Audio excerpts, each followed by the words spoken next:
বাংলাদেশের চিন্ময় কৃষ্ণ প্রভুকে গ্রেপ্তার করা হয়েছে এবং তার বিরুদ্ধে রাষ্ট্রদ্রোহের অভিযোগ। একটি মিছিলে, চট্টগ্রামের একটি মিছিলে তিনি বাংলাদেশের জাতীয় পতাকার অবমাননা করেছেন, এই অভিযোগে তাকে গ্রেপ্তার করা হয়েছে এবং 51 জন আইনজীবী তার হয়ে সওয়াল করার সত্ত্বেও আদালতে কিন্তু তাকে জামিন দেওয়া হয়নি। আপনাদেরকে প্রথম একটা কথা বলি যে ইংল্যান্ডে যে সমস্ত হিন্দুরা থাকেন, যখন আমাদের ভারতে যখন ছট পুজো হয়, তারা কিন্তু টেমস নদীতে তাদের কিন্তু উৎসব অনুষ্ঠান তারা করেন। হিন্দুরা পৃথিবীর যে প্রান্তে থাকেন, সেই প্রান্তকে, সেই জায়গাকে, সেই দেশকে নিজের মাতৃভূমি হিসাবেই তারা মেনে নেন, সেই দেশকে, সংবিধানকে তারা নিজের সংবিধান হিসাবে মেনে নেন। সেই জন্যে হিন্দুদের নিয়ে পৃথিবীতে কোনো জায়গায় কোনো সমস্যা নেই। কিন্তু অত্যন্ত আশ্চর্যের বিষয়, আজকের চিন্ময় কৃষ্ণ প্রভু, ওনার উপরে যে অভিযোগ আনা হচ্ছে দেশদ্রোহিতার, দেশ কাদের ছিল? দেশ তো চিন্ময় কৃষ্ণ প্রভুদেরই ছিল। দেশ তো এখানকার আব্দুল কালামদের দেশ ছিল না। এই দেশটা তো চিন্ময় কৃষ্ণ প্রভুদেরই ছিল। এই দেশটাই তো আর যারা সনাতনী পরম্পরার মানুষ তাদেরই ছিল। ওপার বাংলাটা তাই ছিল, বাংলাদেশও তাই ছিল। সুতরাং আমাদেরই দেশ, বাংলাদেশটাও সনাতনীদেরই দেশ। সুতরাং আজকের চিন্ময় কৃষ্ণ প্রভুর উপরে যে করা হয়েছে, যে ঘটনা ঘটানো হয়েছে, যে মামলা মোকদ্দমা করা হয়েছে, এই চিন্ময় কৃষ্ণ প্রভুর উপরে যে মামলা মোকদ্দমা করা হয়েছে, এটা সম্পূর্ণ অনৈতিক।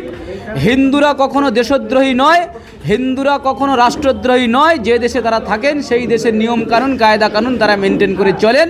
সেই জন্য বাংলাদেশে আজকের যে ঘটনা সংঘটিত হয়েছে, এই ঘটনা সম্পূর্ণভাবে একটা উদ্দেশ্য প্রণোদিতভাবেই ঘটেছে এবং ওপার বাংলার হিন্দুদেরকে সম্পূর্ণভাবে উৎখাত করার একটা পরিকল্পনার অংশ হিসাবেই আমরা এটাকে দেখছি।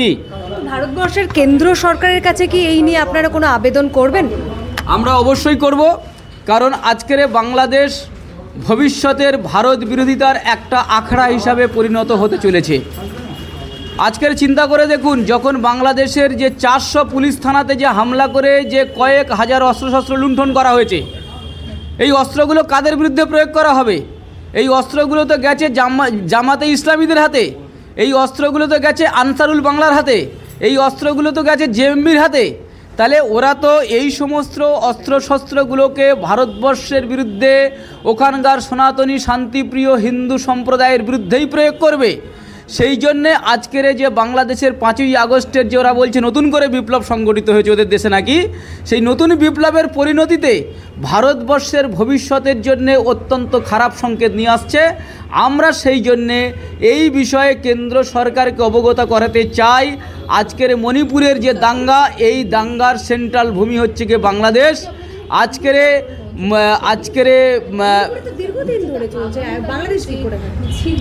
তো বাংলাদেশ কি আজকেকার নাকি? মণিপুর যেরকম দেখবেন যে বাংলাদেশও দীর্ঘদিনের।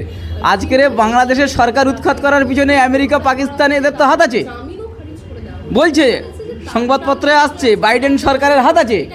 বাইডেন সরকারকে টাকা পয়সা দিয়েছে, তো টাকা পাবে কোথায়? ওটা টাকা পয়সা দিয়ে সাহায্য করেছে। তো বাংলাদেশ এত ছোট একটা রাষ্ট্র, আমাদেরই তো প্রতিবেশী রাষ্ট্র, তার জন্য ভারতবর্ষের দুশ্চিন্তার কি কারণ রয়েছে? আপনারা বলছেন যে ভারতবর্ষের সুরক্ষাও বিঘ্নিত হতে পারে। দেখুন, একটা কিংকোবরা সাপ যাকে বলে, মানে কিংকোবরা বলে চন্দ্রবোড়া সাপ, যে সাপ যেটা ছোট অবস্থাতেই যে বিষ থাকে, বড় অবস্থাতেই সেই বিষ থাকে।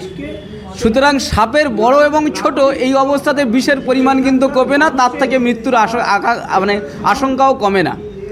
সেই জন্যে যে আজকের আরবীয় সাম্রাজ্যবাদের আজকের ওরা আদর্শকে মেনটেন করে চলছে, সেই আরবীয় সাম্রাজ্যবাদকে যে প্রসার ঘটাতে চাইছে, এই আরবীয় সাম্রাজ্যবাদের যে আজকের অনুসারী হয়ে ওরা সনাতনী পরম্পরাকে পরিত্যাগ করে আজকের ওখানে ইসলামকে গ্রহণ করেছে, আজকে তার কারণের জন্য শুধু ভারত নয়, সমস্ত বিশ্বের মূর্তি পূজক বহুত্ববাদী মানুষদেরই বিপদ। আজকের এই যে জেএমবির যে আখড়া বাংলাদেশ, আনসারুল বাংলার আখড়া বাংলাদেশ, সুতরাং এদের যে আখড়া বাংলাদেশ তৈরি হচ্ছে, যেটা খাগড়াগড় বিস্ফোরণের সময় প্রমাণ হয়ে গেছে, তাহলে প্রমাণ হয়ে গেছে যে জিনিস, সেইটা হচ্ছে কি আজকের প্রয়োগ হবে ভারতের বিরুদ্ধে। বাংলাদেশের মাটি ভারতের বিরুদ্ধে একটা আতঙ্কবাদের ছড়াবার একটা আখড়ায় পরিণত হবে এবং হয়ে চলেছে দীর্ঘদিন, তার প্রমাণও আছে। মণিপুর তার প্রমাণ আসছে। সুতরাং ভারতের জন্য বাংলাদেশের আজকের আতঙ্কবাদী জেহাদি মানসিকতা সম্পন্ন যে সমস্ত মানুষের উদ্ভব হয়েছে, ভারতবর্ষের জন্যে, পশ্চিমবঙ্গের জন্যে এবং সমস্ত বহুত্ববাদী মানুষের জন্য এটা অত্যন্ত বিপদ। আপনি শিলিগুড়ির কথা বলছিলেন, চিকেন স্নেক, সেটার উপরে আজকের আপনারা ফেসবুক হোয়াটসঅ্যাপে আজকে দেখছেন যেভাবে ওদের ওখানে বাংলাদেশি গ্রুপরা যেভাবে পরিচালিত হয়, এবং শেখ হাসিনা উৎখাত হওয়ার পরেই তারা চিকেন নেক নিয়ে পড়েছে, যে চিকেন নেক ভারত থেকে আলাদা করে দেওয়া হবে। কার উৎসাহে, কার অনুপ্রেরণায় করছে? ওরা তো এমনি এমনি বলছে না, নিশ্চয়ই ওদের মাদ্রাসায় মসজিদে এসব আলোচনা হয়েছে। এই মাদ্রাসা মসজিদে আলোচনার ফল হিসাবে ওরা কিন্তু ওই পরিকল্পনায় এগুচ্ছে, আগামী দিনে হতেও পারে যে ওরা চিকেন নেক করে হামলা করে দিতে পারে।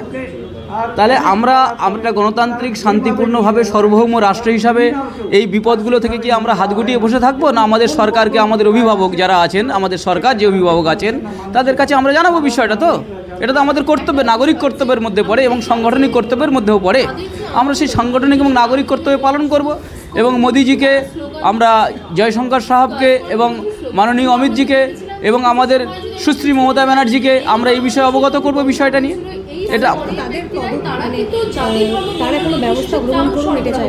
অবশ্যই আমরা চাইবো যে এই বিষয়টা এটা গ্রহণ করুক, এটা অবশ্যই চাইবো।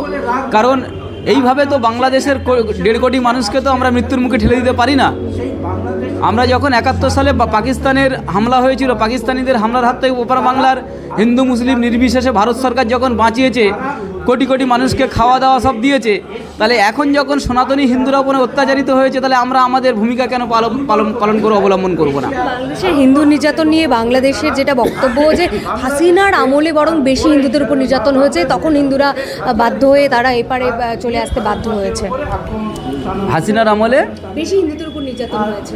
দেখুন, আমার এক বন্ধু বাংলাদেশি, তিনি বলেছেন যে উৎসব যার যার, হিন্দু পিটানো সবার। মানে সে বিএনপি জিতলেও হিন্দুদের পেটাবে, আওয়ামী লীগ জিতলেও হিন্দুদের পেটাবে।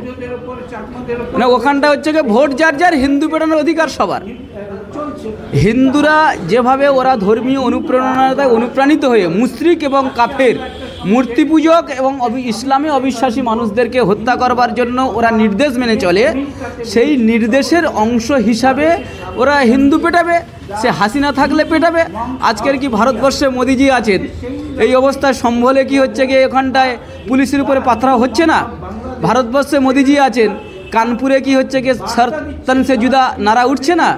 রাজস্থানে বিজেপি সরকার ছিল, সেখানে কি হচ্ছে গিয়ে আর একজন হচ্ছে গিয়ে টেলারকে, যিনি হচ্ছে গিয়ে আমাদের মানে সেলাই কাজ করেন, দর্জির কাজ করেন, তানারকে কি হত্যা করা হয়নি?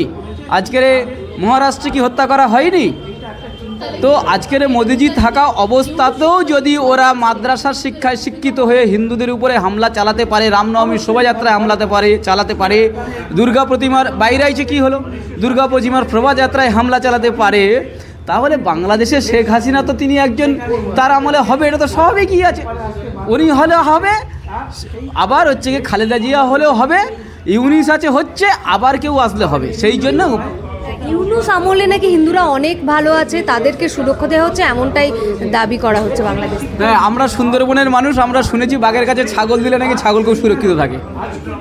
এবং এবারের দুর্গাপুজোও নাকি অনেক ভালো হয়েছে অন্যান্য বছরের তুলনায়, অনেক কম, মানে এরকম ওই মূর্তি ভাঙার মতো ঘটনা অনেক কম ঘটেছে, এমনটা কিন্তু দাবি উঠছে বাংলাদেশে। ওই আপনি একটা ছোটোবেলা আমরা বাবা গল্প বলেছিলেন যে কুমিরের বাচ্চা পোষা, মানে কুমিরের কাছে কুমির তার বাচ্চা নিয়ে শিয়ালের কাছে পড়তে দিয়েছিল, শিয়াল বাচ্চাগুলোকে সব খেয়ে নিয়ে একটা বাচ্চাকেই বারবার দেখাতো, দেখো এটাই ব্যাপার। ওইটা একটা প্রোপাগান্ডা, ওখানকার মুসলমানদের একটা প্রোপাগান্ডা, যেটাকে ইসলামের ভাষায় বলে আল তাকিয়া, মানে মিথ্যা ভাষ্যকে ধর্মের খাতিরে ব্যাপকভাবে বাড়িয়ে চাড়িয়ে প্রচার করা, এটাকে বলে আল তাকিয়া। এই আল তাকিয়ার সাহারা নিয়ে ওরা দেখাবার চেষ্টা করছে যে ইউনিস কত ভালো, এটা দেখাবার চেষ্টা। বাস্তব চিত্র অন্য, তা না হলে 5000-এর উপরে জায়গায় হামলা হতো না, কয়েকশো মন্দির ধর্মস্থান ভুলুণ্ঠিত হতো না, মেয়েদেরকে গলায় দড়ি বেঁধে তার বাড়িতে হচ্ছে গিয়ে ফেলে রেখে যাওয়া হতো না, ধর্ষণ করা হতো না। আজকের ঘটনা তো ঘটছে, যদি সুরক্ষিতই থাকতো তাহলে 5000 হামলা হলো কেন? যদি সুরক্ষিত থাকো তাহলে মন্দিরে। আজকের বলছে যে জামাতে ইসলামীর লোকেরা হচ্ছে গিয়ে মূর্তির পাহারা দিচ্ছে, মন্দির পাহারা দিচ্ছে। তাদেরই জামাতে ইসলামীর নেতারাই ওয়াজ করে করে, বড় বড় সভা সমিতি করে করে মৌলানা সাহেবরা বলছে মূর্তি পূজা আরাম, আমি যদি মূর্তি ভাঙি তাহলে আমার করতে আমি ভাঙবো, নাহলে আমি না পারলে আমার ছেলে ভাঙবে।